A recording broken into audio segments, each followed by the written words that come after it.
The day the moles complained. The trouble began underground, which is where most mole-related trouble tends to start.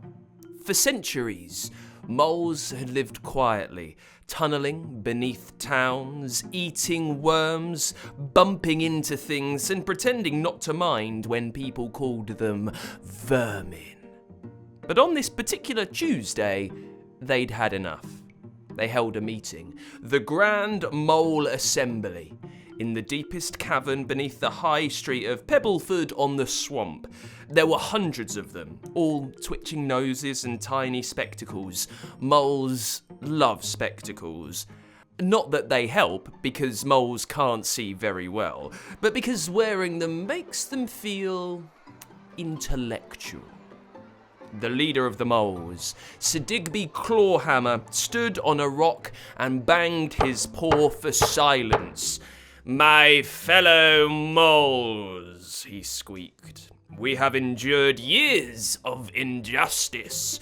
Gardeners smashing our tunnels, cats treating us like squeaky toys, children singing annoying songs about us when they should be revising their fractions. It is time at long last to complain."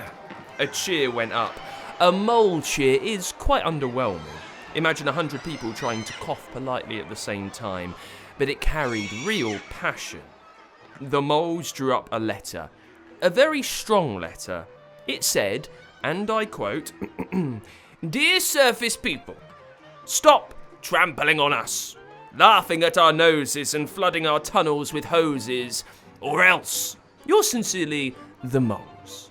Unfortunately, the "or else" wasn't just a bluff. Because moles, you see, are not as harmless as they look. They had been digging for generations, and in the process had discovered the button. A massive, ancient red button buried deep beneath the earth, humming with mysterious energy. Nobody knew who built it or what it did.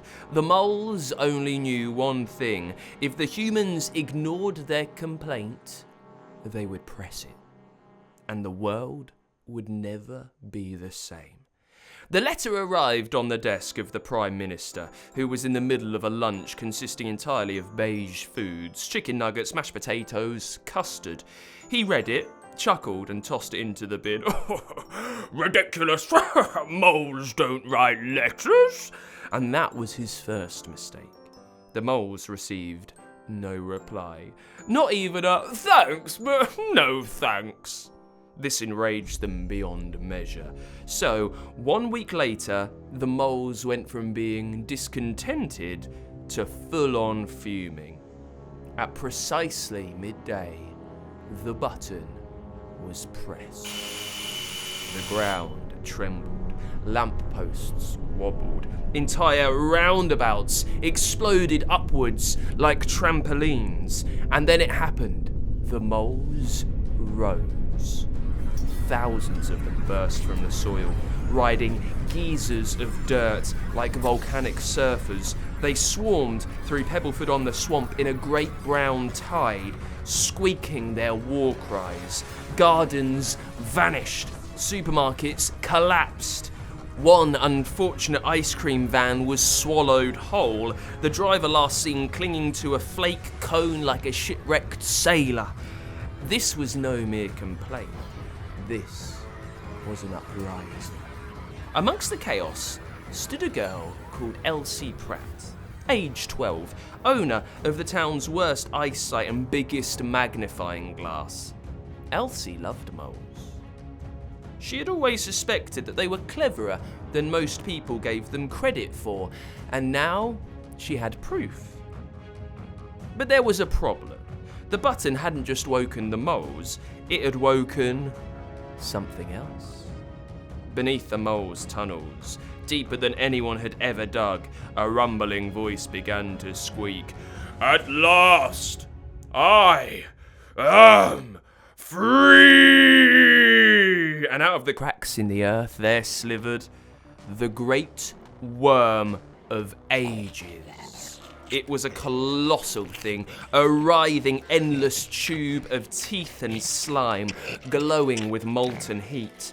Its body wrapped beneath the whole town like a sausage that had swallowed a nuclear reactor.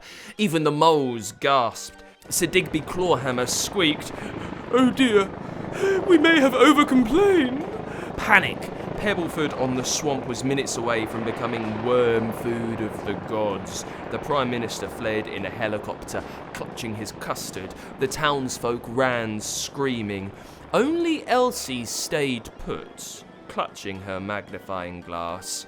"Wait!" she shouted. "This doesn't have to end in destruction." She marched right up to Sir Digby, who was trembling so hard his spectacles rattled off his nose. "You didn't want to destroy the world, did you? You just wanted people to take you seriously." Sir Digby nodded. "That, and perhaps a small seat on the local council." "Well," said Elsie, "if you don't stop that worm, there won't be a council." Elsie Pratt leaped onto a toppled lamppost and shouted, "Moles, this is your chance! Fight with me!" The moles blinked at her. Moles, as a rule, don't do much fighting. Their usual battle strategy is dig a hole and hide in it quick. But something about Elsie's courage lit a fire in their tiny, nearsighted hearts. "To arms!" squeaked Sir Digby, and the moles surged. Thousands of them, a furry tidal wave of claws and teeth. They swarmed up the worm's sides, clinging to its slimy hide. The worm thrashed, sending entire mole platoons flying like popcorn, but more and more climbed aboard. Percy, the mole, every mole is named Percy statistically, jammed a stick into one of the worm's nostrils. Gertrude, the mole, bit its tail. A whole regiment formed themselves into a giant furry arrow and launched themselves into its eye. The worm howled. The sky crackled with thunder. Elsie knew that this was not enough. The worm was too big, too ancient, too hungry. They needed something more. She held up her magnifying glass. The sun blazed through it, a spear of white fire. She arrived at the worm's open mouth. "Now!" she yelled. The beam struck the worm's tongue. Smoke hissed. The worm shrieked so loud that windows shattered for miles around. But still it came on, snapping at houses, tearing up roads. "Elsie!" cried Sir Digby. "The button! We must drive it back to the button!" The worm lunged again, and Elsie did the only sensible thing that she could.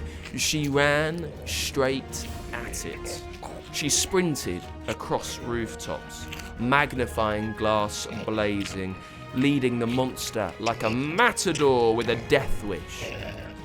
The worm followed, smashing through chimneys, flattening sheds, inhaling an entire supermarket, special offers and all. At last, Elsie reached the crater where the button pulsed, buried deep in the earth. She turned.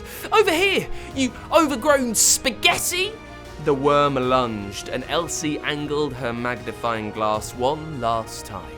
The beam struck the button. It flared like a second sun, brighter and brighter until the worm recoiled, hissing, its slimy body steaming.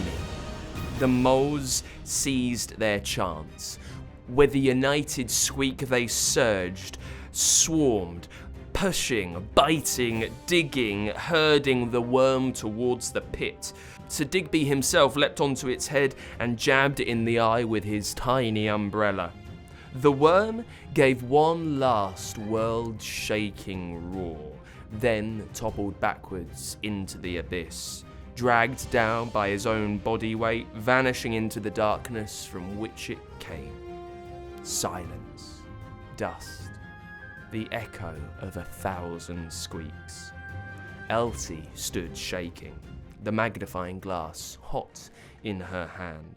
Around her, moles lay panting, whiskers singed, but victorious.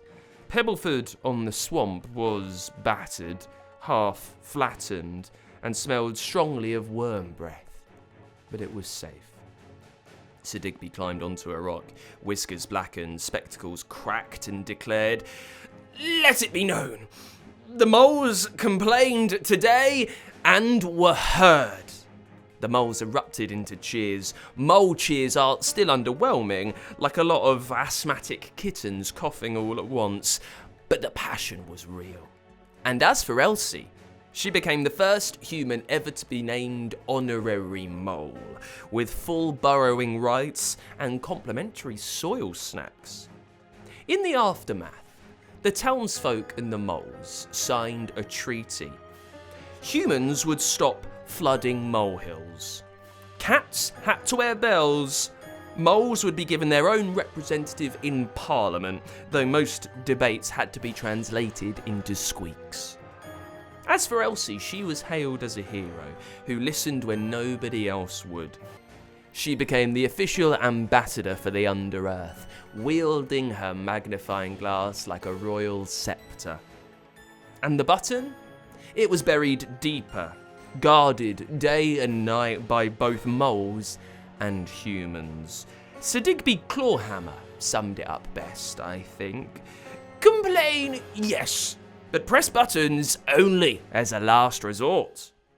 And so peace returned, for now, because somewhere beneath the soil, the worm was listening, and it was hungry.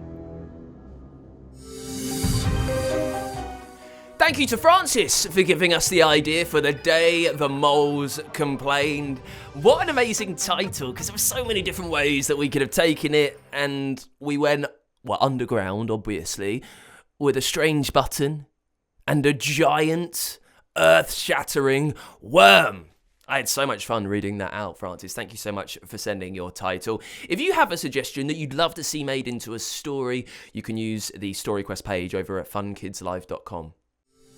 Got an idea for a story?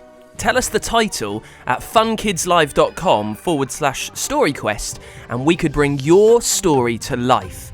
For a new story each week, make sure you hit subscribe or follow so you don't miss a single episode. Also, to get access to over 300 stories, ad-free listening, and early story releases, become a Fun Kids Podcast Plus subscriber. Just sign up at funkidslive.com/plus.